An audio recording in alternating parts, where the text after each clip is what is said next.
Like a lot of what happened today was said already. I mean, it's pretty easy to start off a budget when you got $4.6 billion in additional revenue that you hadn't accounted on. And as everybody has said, the $4 billion borrowing scam, they're saying they're paying off $5 billion. They took credit card, Visa, and paid off MasterCard and saying they paid down debt $5 billion. The $600 million, I can't wait to see where that's going to go from Horizon, another sham, another one shot. That'll be coming in. That'll be raising my health insurance costs, I'm sure, and everybody else is in the room from the taxpayers on. So, this should have been the year. If you were going to have real reform and really give back to the taxpayers, there was never a better year than there was now. $4.6 billion in additional revenue, $6 billion of federal money, $3 billion that nobody can find out. It's the least transparent government I think that many of us have ever dealt with. I imagine they're going to use that JBOC money that they had promised was going to go through the JBOC committee. Will probably be used budget language or supersede the committee, the JBOC committee, and spend it that way. And like I said, the $600 million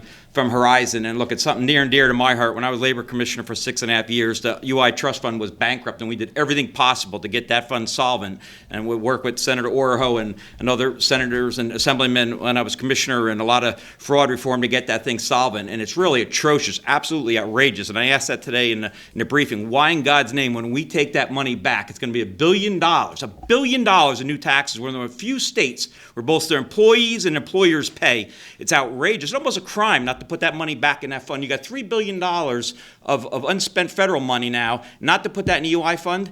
Let me tell you something, what the folks from the governor's office say, they can pay it. They can pay it after they put 40% of New Jersey small businesses out of business between January and April. They have the audacity to say they can pay more. It's outrageous, and it really is a crime. And that is a new tax increase. We'll be going through other, but the big news is we're getting our driver's license for free. I didn't look at mine yet. I'm hoping to hell I get my $11 discount after $4 billion of taxes under this governor and 60 tax increases in fees. I'm getting $11 back. Hey, I may even qualify for an homestead rebate for the first time. But really, folks, it's atrocious. It's sad, and it's really disappointing that this was a time to have fiscal reform and bring New Jersey back into, I think the biggest thing, the only thing that wasn't said here between everybody, we are still spending more money than we're taking in. How many households do that? How many businesses do that?